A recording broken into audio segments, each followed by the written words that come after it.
Pro, you get the same kind of startup window we've seen in other Adobe packages. Again, there's tutorials, creating a social video. You can go into more learning by clicking on the learning menu here, and you can explore. And again, this is simply just replacing the old Adobe in a book textbooks that used to be made available, where now Adobe just embeds these videos, these tutorials right into the software to help with your needs. So again, you can always go and troubleshoot in the help menu if you don't know necessarily how something works. I'm just going to start by going to new project, right? Because we're starting new, just like we did Photoshop, Illustrator, and everything else. You see, it gives me this pop-up window here, okay? Now this pop-up window says new project. Now what this wants to do is create a project folder.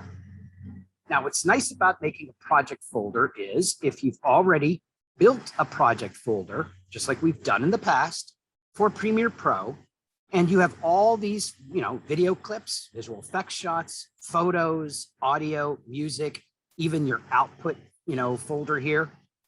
But what's neat is when we go and we create a new project, so let's just say this one would be, we'll call it just week 8 right now, right?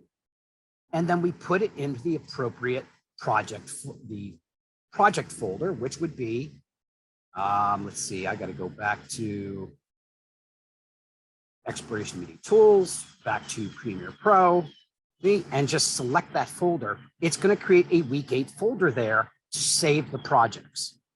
You can see, you can also say, what are the engines you're going to choose? Do you want to display time code versus feet or frames? Feet and frames goes back to the old reel-to-reel style video film. What your audio samples are like. You can even capture directly from a camera, so you can do real-time editing here by connecting it into a digital video or your camera. So if you imagine if you're in a studio or you need to upload video directly from your camera without having to just take the chip out and put it in your machine, you can do that as well. And there's also some stuff here based upon your color settings. So I just hit OK. And come on, it's going to create that project folder. And you'll see here, see, it created a project in the actual project folder. It set the project. You want to do this in case you wanted, like, again, share this with somebody or transfer this whole folder now, if with all your content, if you want to move it around from machine to machine. All right. Now the interface of Premiere Pro, you can see it looks kind of like After Effects, but again, looks completely different than any other Adobe package we've worked with so far. Now, let's start here with what we're working with. Workspace, and you see I'm in editing, okay? Now I can go to production, I can get learning edition, graphics, effects, color, captions, audio, assembly. And again, if I destroy my interface, I can always just say reset to saved. I'm just going to start in editing because that's really the default for what Premiere Pro does. Moving along here, let's just start down here at the bottom right. You can see I have my audio settings here, which is giving me my left and right audio setting. Because you can actually set up panning audio, so you can have something that sounds like it's moving from the left to right by keyframing the volume levels. Here we have our timeline. This is very similar to After Effects, and you see it says drop media here to create a sequence. There's also some simple tools and our time code right here. We have some tools here. Now, if I were to move this up, you can see it gives me a few more tools, and these tools, for the most part, are a little different than what we've seen so far. We have our select tool, which is common. You see, we have a track select tool. We have a ripple edit. We have a razor blade. That's probably the most common popular tool here because the razor blade simply allows us to cut and crop and trim our clips, whether they be audio clips or video clips, or still images. Basically, the razor blade cuts them, and then we can select delete or adjust. Here is our skip or slip tool. This allows us to slip through. There's a good old pen tool. We've seen what that can do in After Effects even, where again, we can mask and we can create, eliminations of things that shouldn't be in the scene. There's our hand tool, which just simply allows us to move back and forth, and our T tool. Moving to the left, you see we have our project folder, import media to start. Now, if you drop media here, it creates the sequence. But this is where we're going to drop our videos, our audios, our photos, whatever we're gonna do. And you see we've got a couple ways to look at this: freeform view, sort icons, make a new bin or a new folder. You also see here we can create, search. There's a media browser, which is again very similar. I think the media encoder had a media browser built into it, so you can even create team projects. There's a library. There's info. And if I click this, you can even see where I can choose effects or history and other elements there. Up above, this is our source clip window. Once again, it currently says no because we have no source clip, but then we also get our effects details here.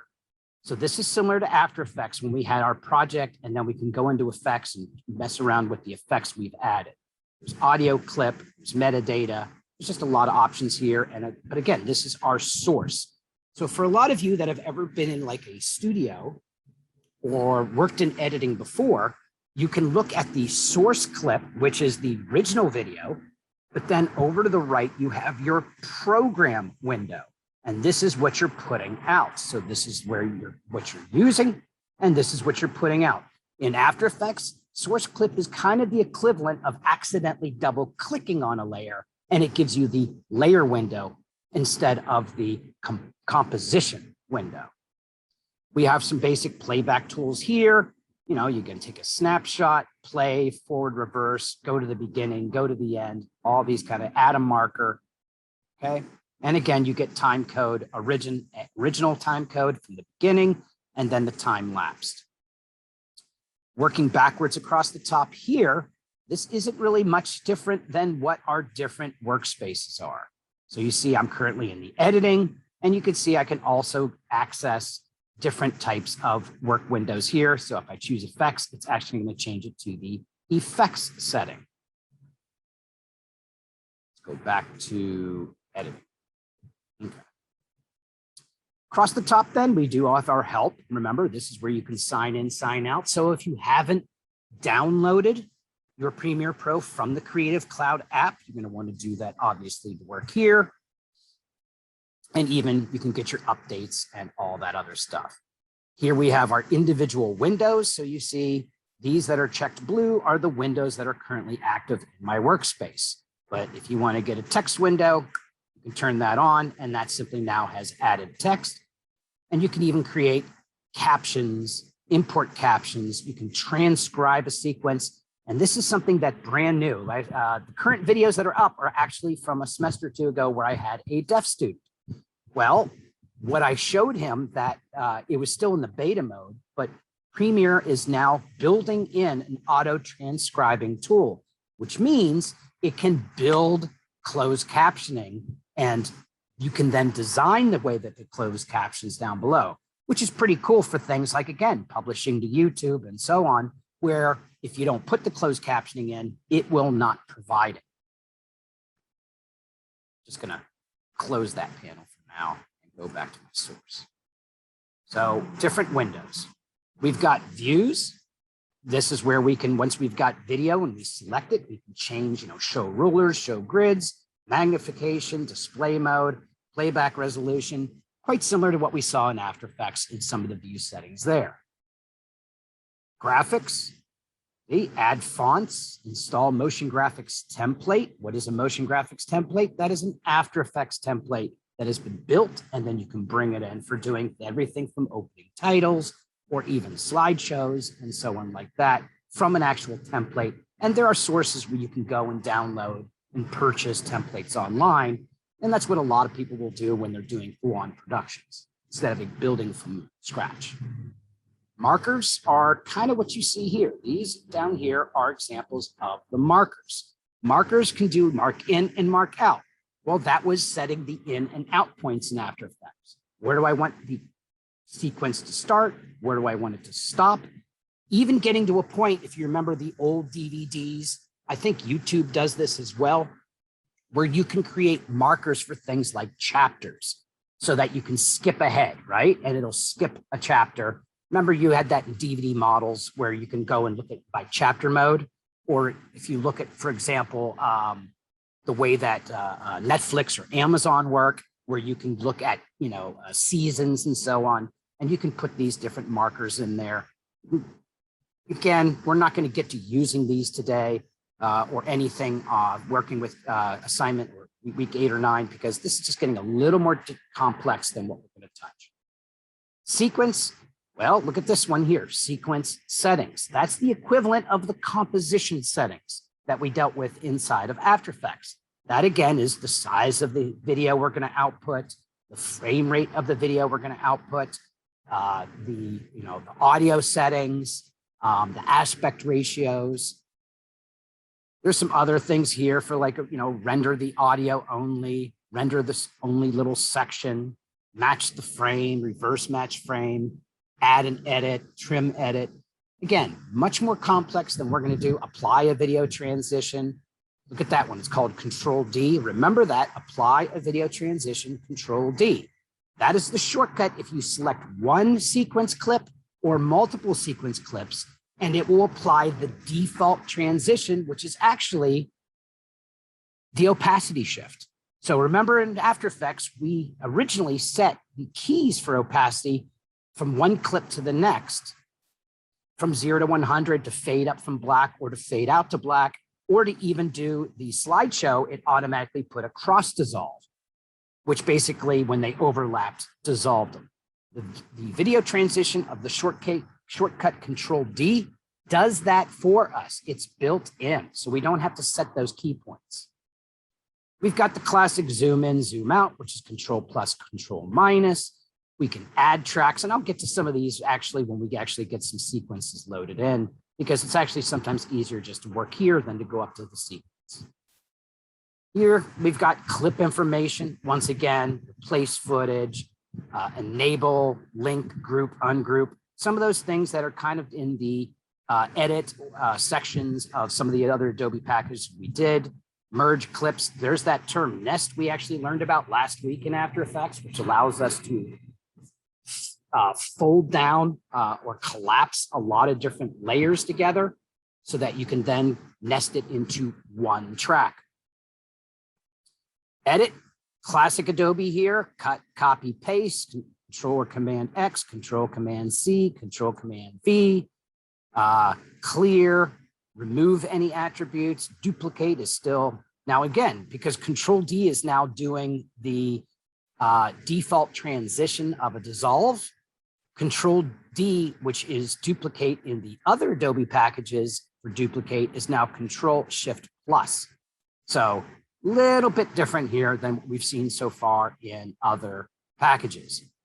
There's even, if you want to look up your shortcuts and learn them, the Control Alt K gets you your keyboard shortcuts. And then of course, there's even preferences. So again, maybe you run out of media cache, go to the media cache and get a hold and increase or decrease. Again, general appearance is where you can make your Premiere Pro dark or light or different settings to look at that. Timeline settings, playback settings, memory settings, all available there in the preferences window. Finally, we go to the file section. This is where we can go new project, new production.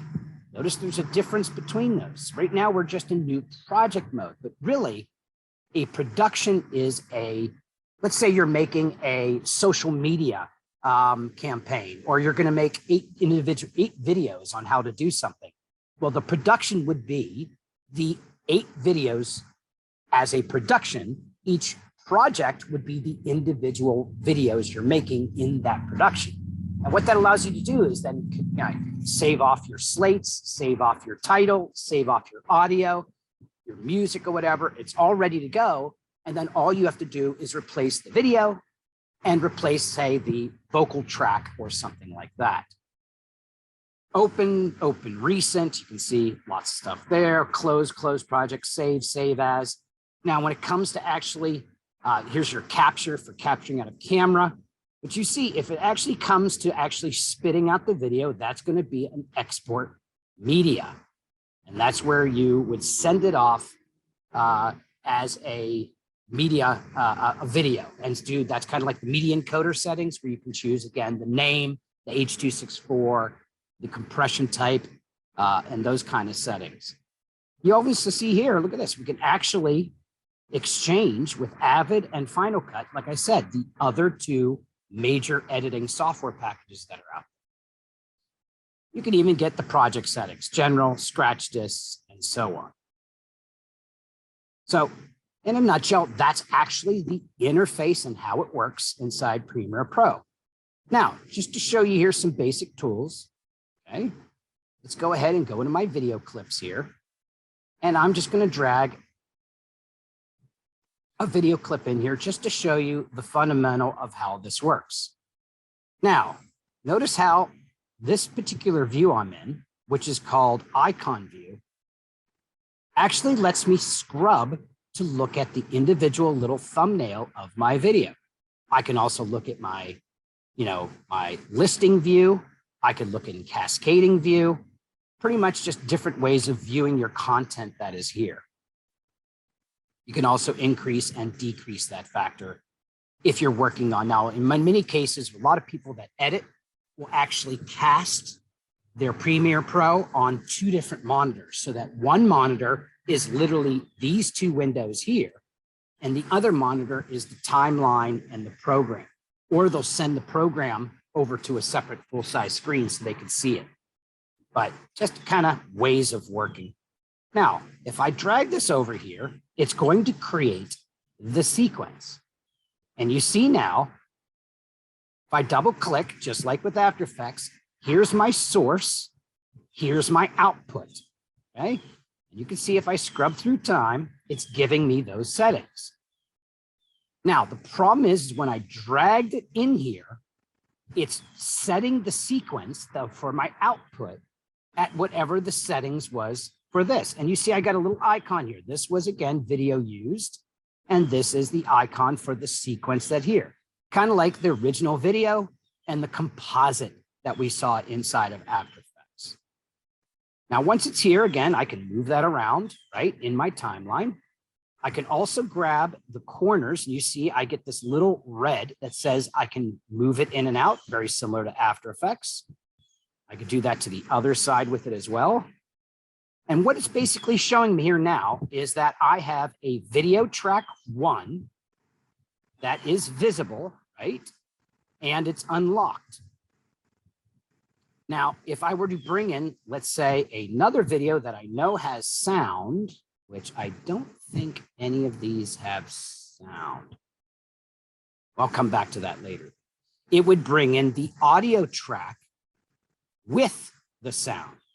So let me go ahead and just do this. Let me take that out and take that out. Delete that, because I'm going to actually borrow a video from last week that actually had sound. I believe it was, whoops.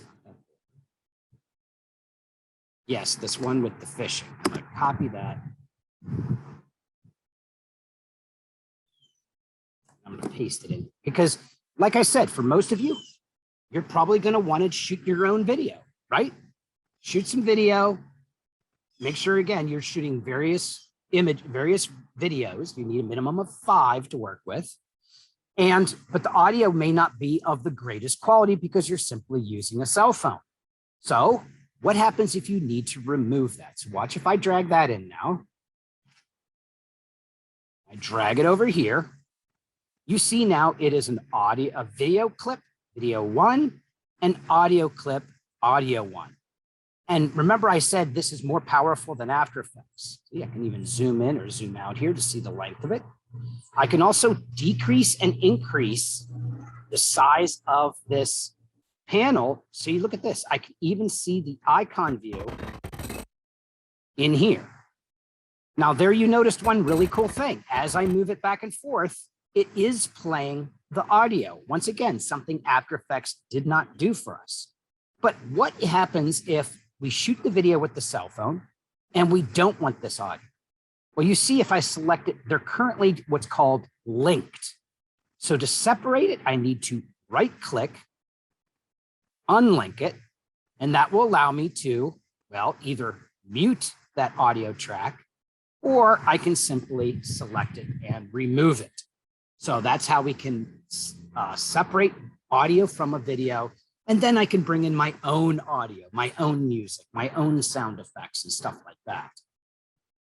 Now, what happens?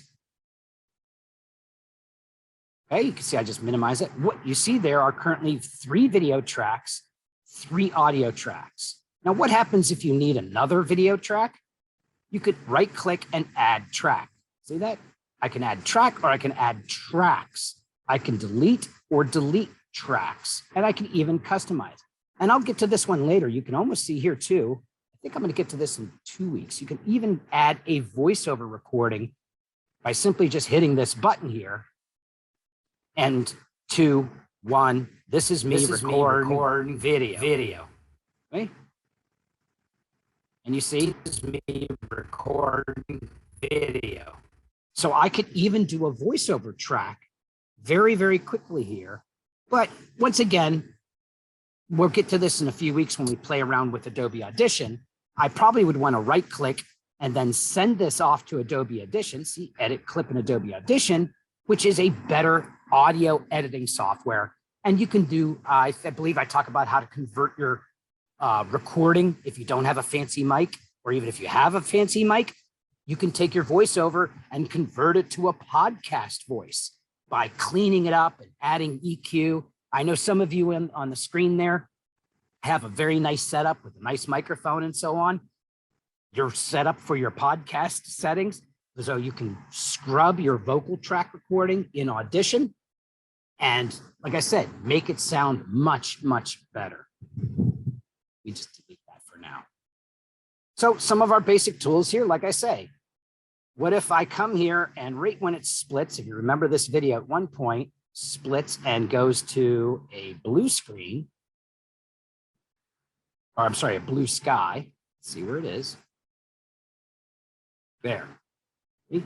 So I could literally come here and chug along right where it splits, grab my razor blade and cut it. So just that easy, you can trim your video to get it to kind of work that way. A little bit more complex than After Effects. We had to split layer. Here, razor blade cut. And now you can trim these and do what you need to, to make them work in that manner. So again, just better tools for working. Like I said before, if it comes to actually creating a fade up or a fade out, right? We had to key the opacity to it all. That can be done by selecting the clip and going to effects. And you see, I can actually work with opacity. And there's the Adobe stopwatch we've seen before. So I could literally come in timing here, key that at 100. You see it sets that blue key and you can see it, the diamond here. Go to the beginning and key that down to 0 to get a fade. Or we just deselect that to delete those keys. Remember, there is a default called Control D. So if I have a clip selected, I hit Control D, you see it actually added these little brown dissolves. So even if I click it here, you see that dissolve is set to last 1 second. But you see, it does exactly the same thing without having to set keys. And that is really cool that you can actually then do that. And you can do that with multiple clips at the same time. And there are other dissolves. There's other transitions between video to video that I'll show you here where you've got, cross dissolves, you've got, iris dissolves, you've got, lots of different tools there for dissolving, but it's so much easier to build those here in After Effects or in Premiere than After Effects. Likewise, if I come into the effects section here, you can see I can move position or I can do scale, right? If our video is too small or is too large for, let's say, our 1920 1080.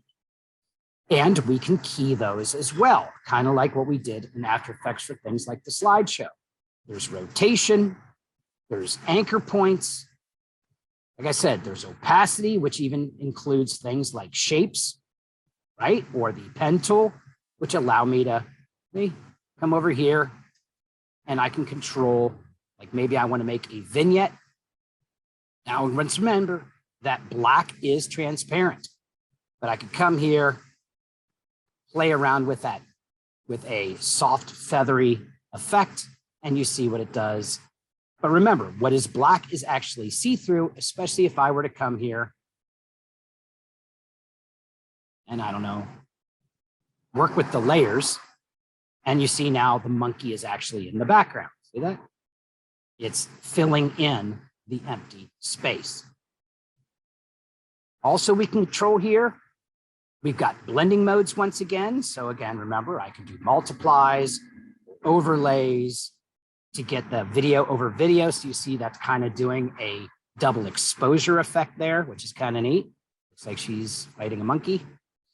And there's even things here called time remapping, which is the speed factor. Now you see it is already activated. So if I deactivate it, I guess it wants me to activate it, okay? That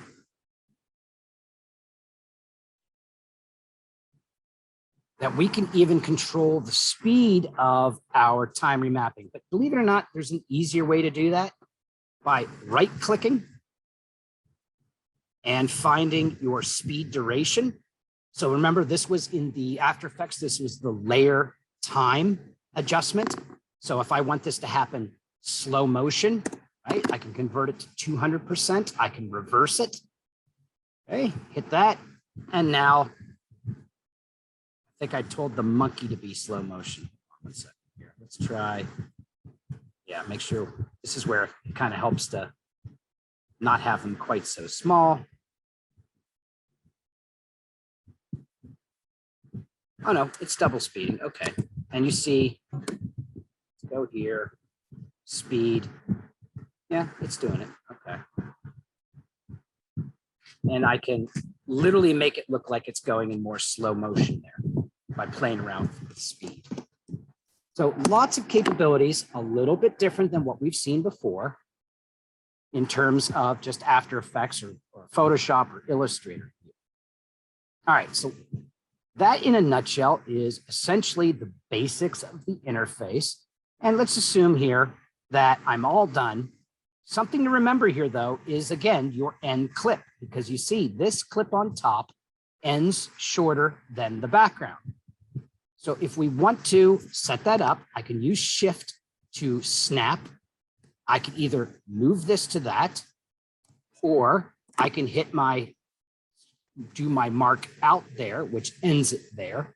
Okay, so even though I've got this extra, it will physically end at that point and not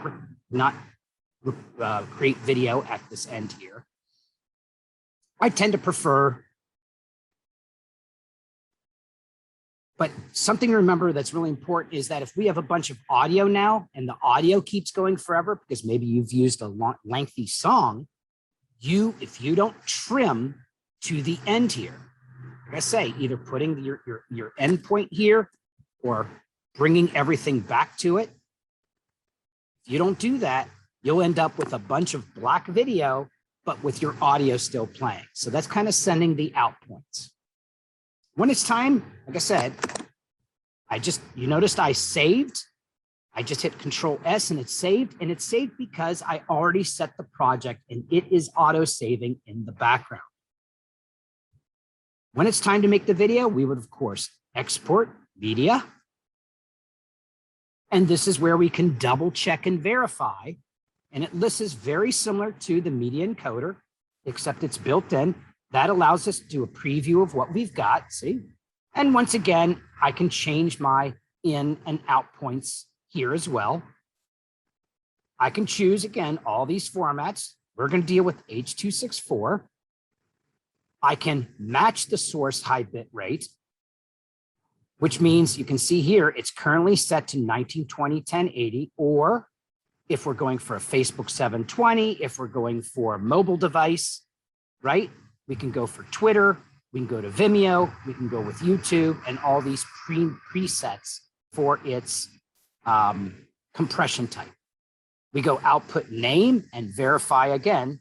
See, I'm in a totally wrong folder there. Make sure your output would be going to your Premiere Pro, last name assignment 5, and giving it the proper name. So it now knows where it's outputting.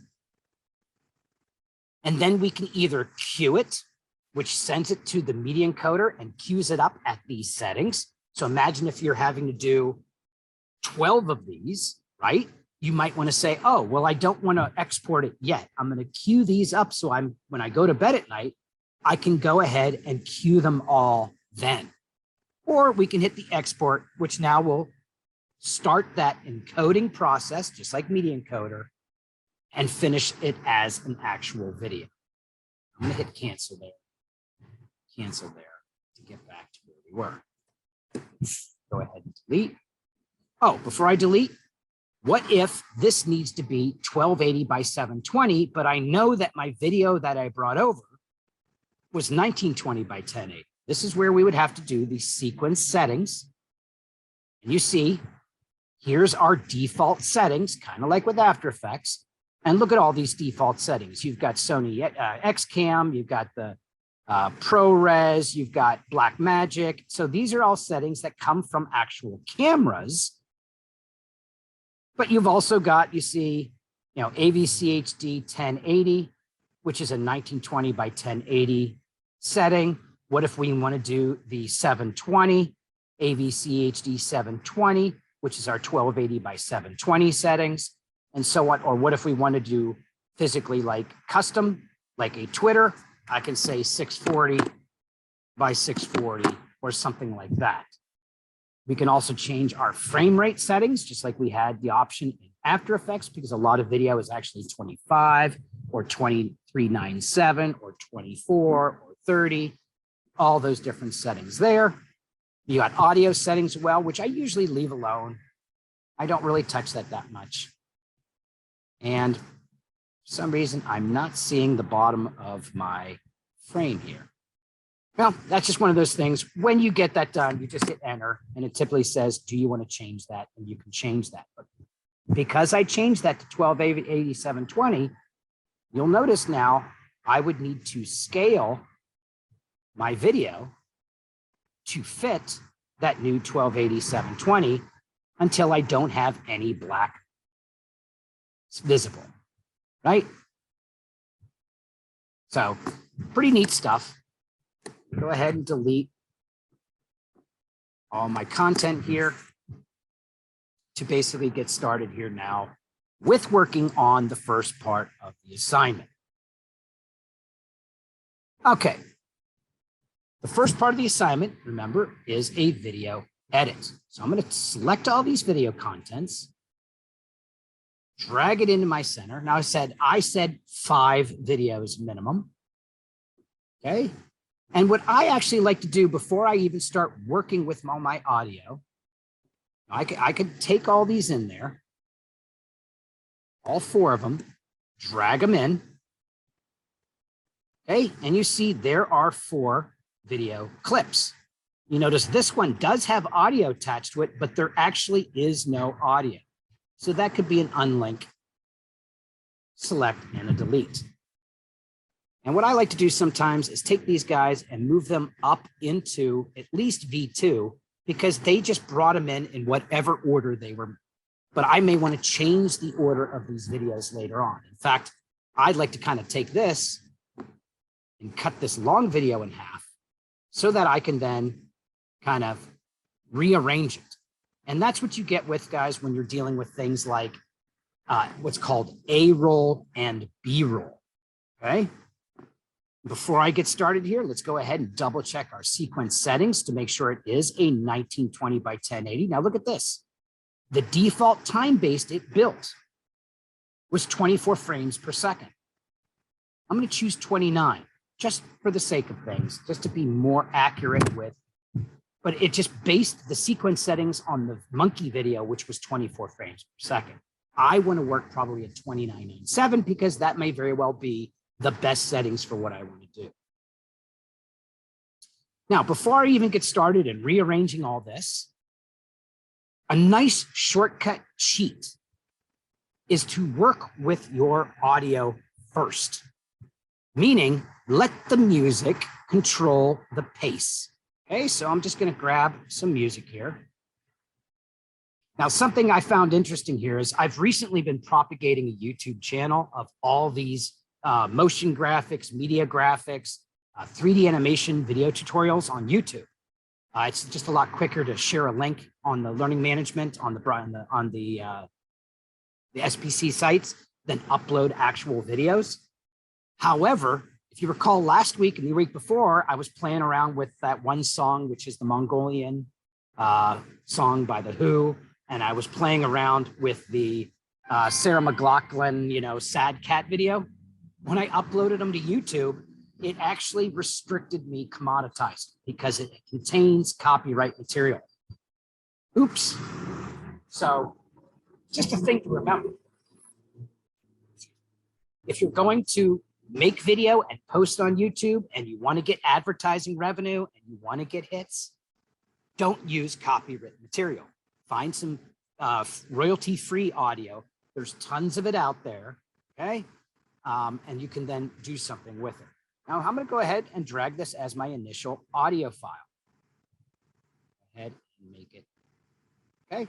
Now, what I'm going to do with my audio file here, guys, now watch the meter over here. Remember, we don't want it clipping or popping at the top of 0 decibels. So even my audio file here, you see I've got my base volume. If I need to, I can have it fade up and fade down. I can keyframe it, right? And control actually even the overall volume. I can even play around with my balance. So I can, like I said, I can key it to the left to have the left audio louder, or I could key it to the right to make the right audio louder. And that's kind of neat because if I have, like, say, a video of a scooter or a motorcycle traveling from right to left, I can literally make the sound effect of that motorcycle go from right to left, which would go from right speaker to left speaker or right headphone to left headphone. And you get that surround sound kind of element. Very neat in that sense. So I'm just going to hit the space bar here to start the preview of my audio.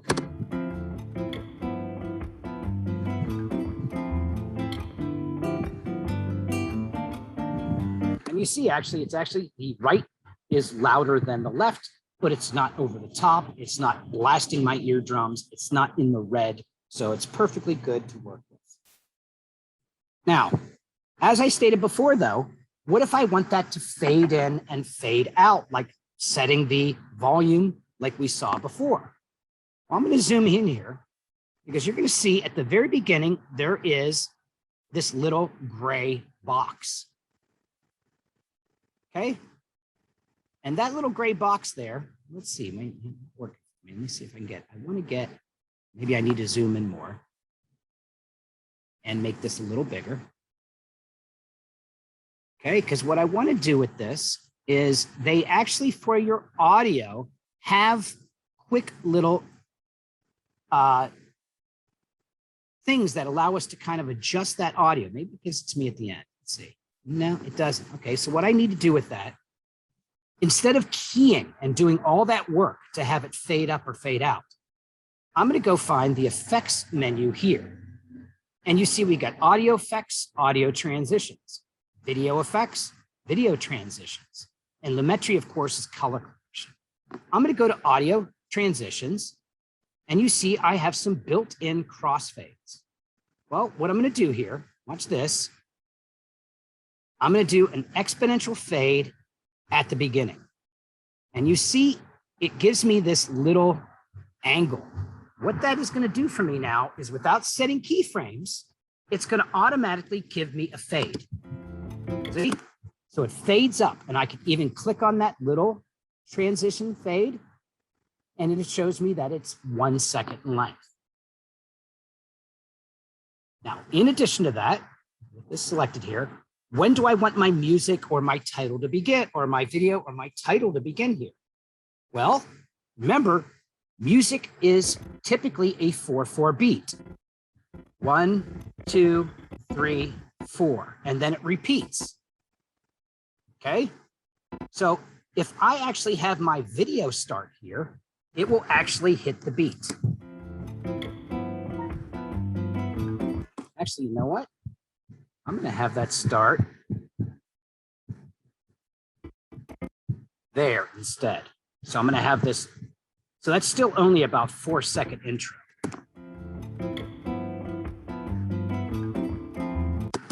Still a little off. Trying to find where it repeats here.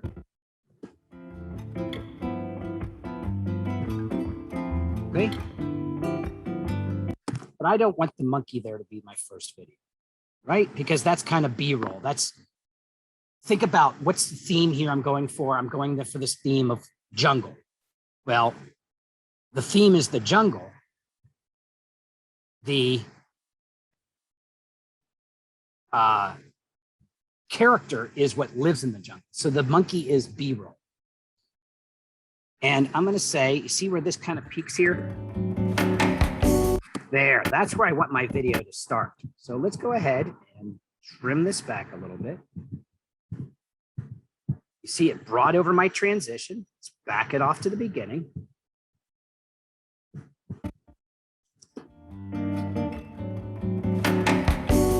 See, so I want that duck, duck, duck. I want my video to start there. Okay, so that's going to be the first video I'm going to see. Let me go ahead, double check my sequence here. I'm just making sure it's 1920, 1080. Yes. Okay. Now, I'm going to show this video until I get to a point where, let's say right about there, which is almost to the end. And now I'm going to show the first clip of the monkey. And then I'm going to show the video monkey to there and have that monkey transition there. Let's go to this clip. Now I can tell one thing about this clip already. I don't think, oh no, it is 1920, 1080, okay. It's a little too bright for me. Now that one's gonna go to about, so what I'm doing at the audio down here is I'm looking for peaks and valleys. And wherever there's a peak or a valley is when I'm gonna change the video. So it has a function and a purpose besides just show it, show it, show it. Okay, now I'm gonna go back into my video of my monkey. See, I can zoom in and navigate this way. See, here's a great big pop and change right there. Now, when you zoom in, you're gonna start to see, you gotta make sure that, hold the shift to make it snap. And then this clip,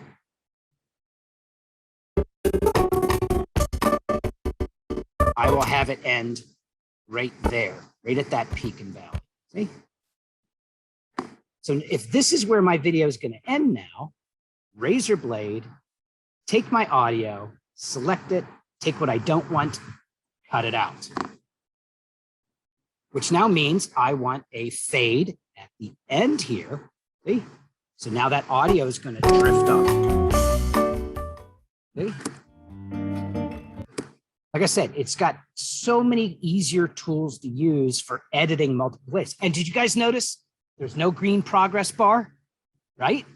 I don't have to wait for that. Oh, there was my autosave.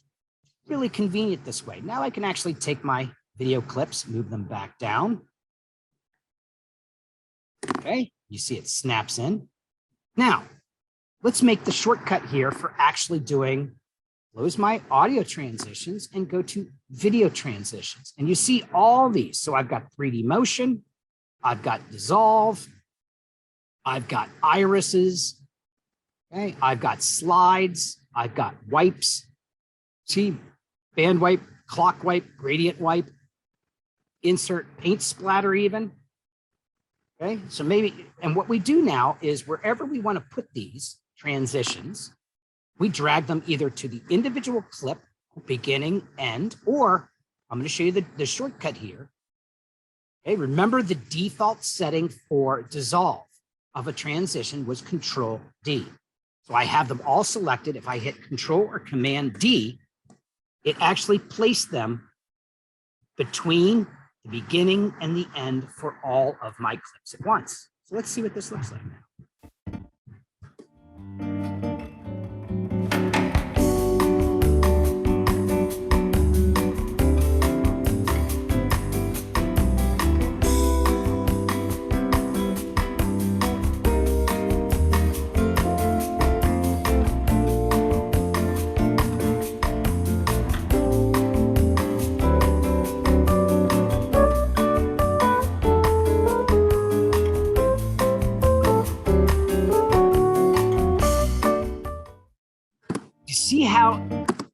lot of times people say, oh my God, that's a perfect edit. It's timed the music perfectly, when really you naturally will, if you look for the peaks and valleys to change the picture, it just works. Because a lot of times people don't know how long to hold onto a shot.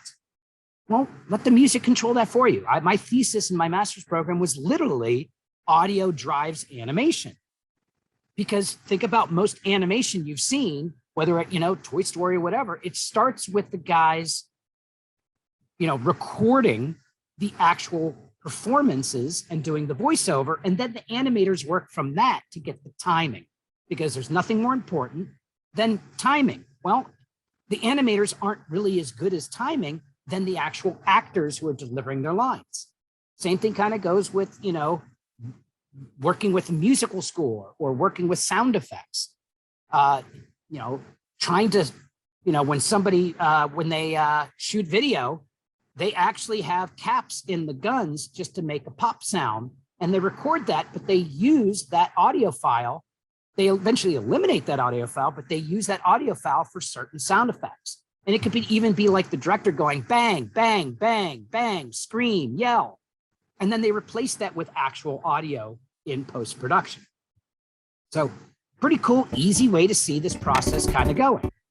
Now, what if, though, you want to change out some of these default transitions, like maybe this one right here?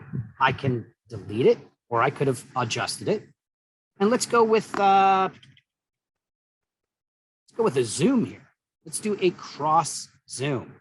See? What does that do? Watch this now. See? Little different kind of dissolve. Hey, what about some kind of wipe? Let's play around with that paint splatter wipe. See? I can put it there. See? Just different types of transitions. Now, again, this goes back to After Effects. This goes back to Photoshop. This goes back to Illustrator. Just because you have all of these doesn't mean you should use every single one, or else it ends up looking like a bad 1980s music video. So be aware, keep it aesthetic, keep it clean. Cross dissolve is perfectly fine. Or you can even just do what's called a jump cut, which just cuts straight to it. See? So there is no jump or dissolve there. It's just a immediate cut from one video to another. I kind of like this, the smooth dissolve kind of element. So again, let's just maybe play with a simple dissolve. So again, I did cross dissolve. Maybe I'll do a morph cut. Okay, let's see what that does. Does it say can't apply to a single clip? Okay, so we highlight it. Doesn't want to do it. See? Can't apply to a single clip. All right, so there's something to miss there. Let's do a film dissolve. Fine. Okay, you see what that is. Just another form of a transitionary dissolve. All right, so we've got video edited. We've got audio, timing it all out. There is a few places where the audio is a little bit loud, right? But it's not too bad. You also see where it's red here. That just simply means that it can't really render it real time right now, but it'll take that into account when we actually export.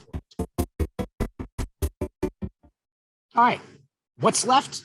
What about an opening title? Okay, now we have the tools here. I could also go and find, see, where was that at? That was in the window for text. See, and I can transcribe text. No, that's not the right one. I'm thinking of creating a slate is what I'm looking to do. Okay. And this, before I do that though, let me just show you, maybe this is too dark. Well, this can be controlled here in the, if I double click it especially, see, this is my source. This is my output. So what if I come here and let's do a video effect, and I'll do a color correction. What was the color correction? It typically was an brightness contrast, maybe. Let's put that on it. See, I'm just dragging it on there. And that now allows me to go into the effects and change it. You see it adds it at the bottom, so I could say brighten it up a little, see? So it's not quite as dark. I can also play with contrast, but you see how it's stacking our effects just like After Effects did. Stacking the effects of importance. There's the default for things like time, opacity, transform, and motion. But then as we add effects, it just adds it to the bottom. But what I want to do here, I'm going to have it right here at this little peak in audio, okay, is I'm going to create what's called a title slate. So I'm going to click here, and you see it automatically added a graphic. I'm just going to journey.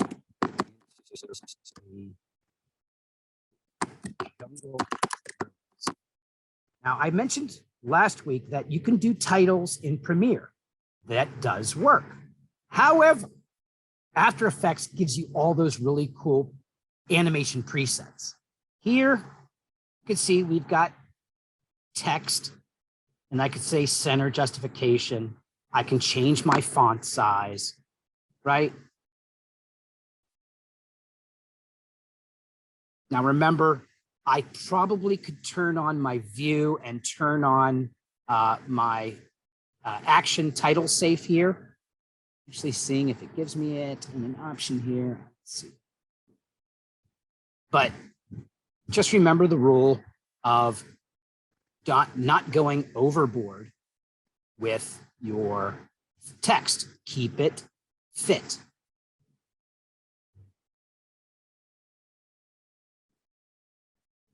Okay, so let's do that. You can see I can also do adjustments to height. So I could take all these guys even and say, yeah, you know what? I want them to be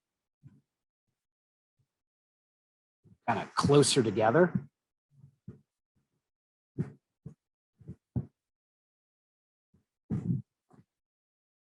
I can come here and I can take the text and I can change the font. I can change the colors. See, appearance, fill, stroke, background, mask with text. Remember that one?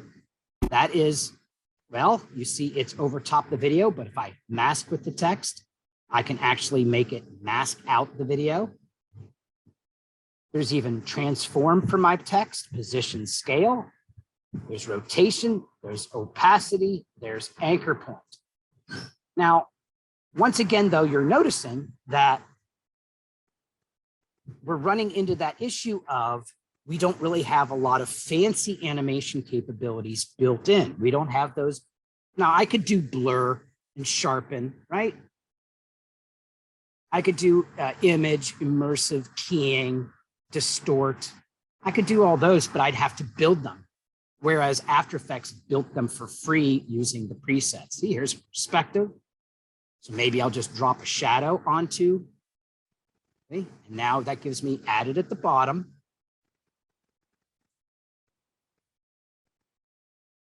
Under the text, it will add the drop shadow. Where'd you go? Here it is, drop shadow. So I could say increase opacity or distance. Or softness. And why is that over there? Hold on a second. What are you doing over there?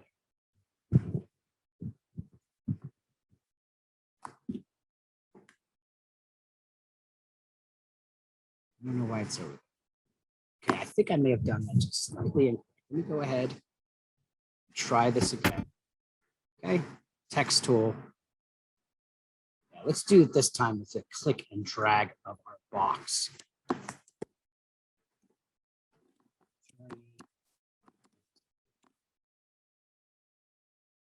Say journey into the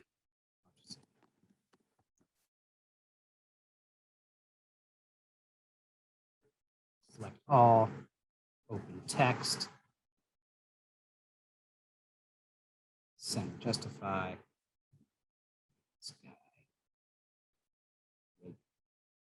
Once again, follow those rules of just because you have every font, just because you have every color, doesn't mean you should use it.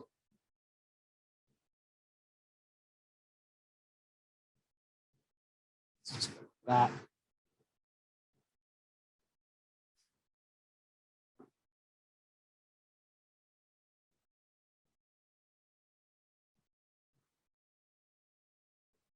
I'll just do it. Now let's play around. Now that I've got it there, let's go ahead and drop shadow onto it. Let's overlap it to the video to see now with our drop shadow.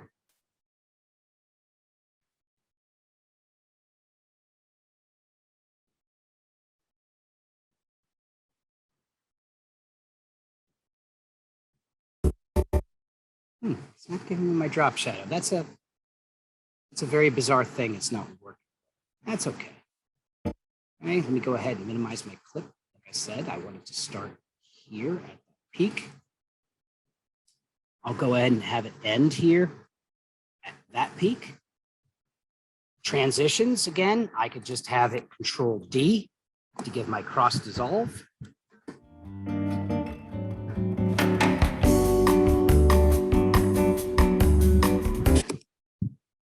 I almost need to have it last longer here, right? Let's make it last. Not enough time to see what's happening.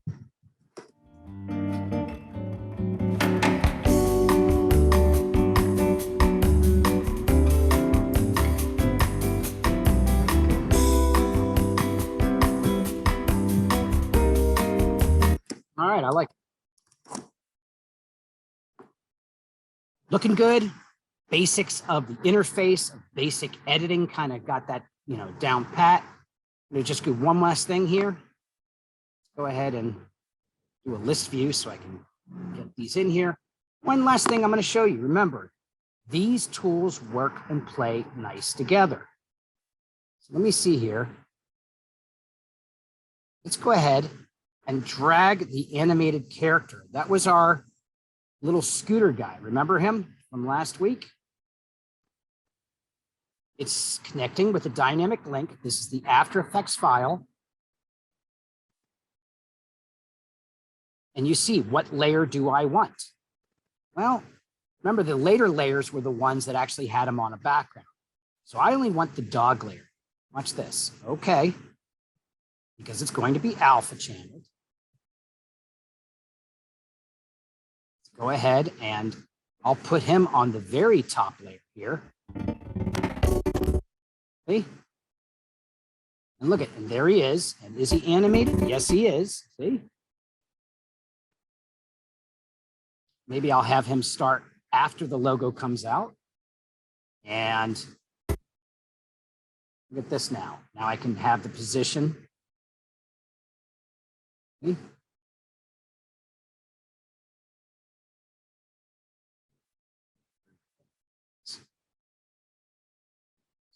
Peek out. There we go. See? I could be right here, key that position. Go to the end of the clip here. And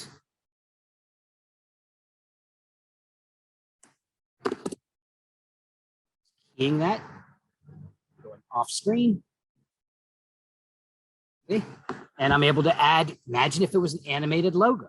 I could animate that logo in After Effects. That's what it's built for. I could animate a title in After Effects and bring that in here. Spacebar, preview it.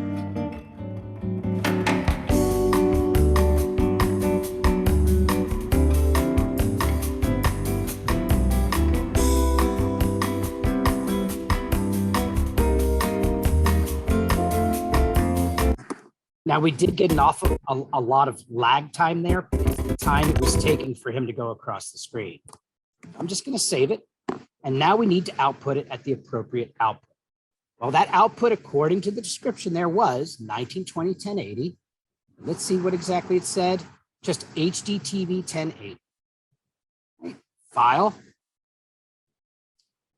Export. Wait for it to queue it up. Double check it all. Okay, now you can see it doing its thing. H.264, yes. Match high source, I can do that, or high quality 1080. Double check the size and the location, because you see that is the current name based upon that first video that was dragged in. I could have renamed that. Probably should have been the better bet. Premiere Pro, last name, and it should be again, last name, okay? Edited video is what this is. It's not really an opening title, just an edited video. Save and export. And that will now encode and convert it as needed. So in a nutshell there, guys, that is the basic premise of the basic fundamental interface, how to get started with editing multiple clips of video, opening title, using transitions or dissolves, how to even color correct and change color. So imagine again, everything we kind of did, going all the way back to working in Photoshop of what defined a good image, right? Similar color value, similar color correction, adjustment of levels, true blacks, true whites, fonts that are easy to read, using audio or music or sound effects to signal when to edit instead of having to guess when to edit something. And you see, I get my little heads up here saying it was successful. Let's go see how successful it was. Oh, I'm in the wrong folder again. Pro. Same assignment 5. Click it.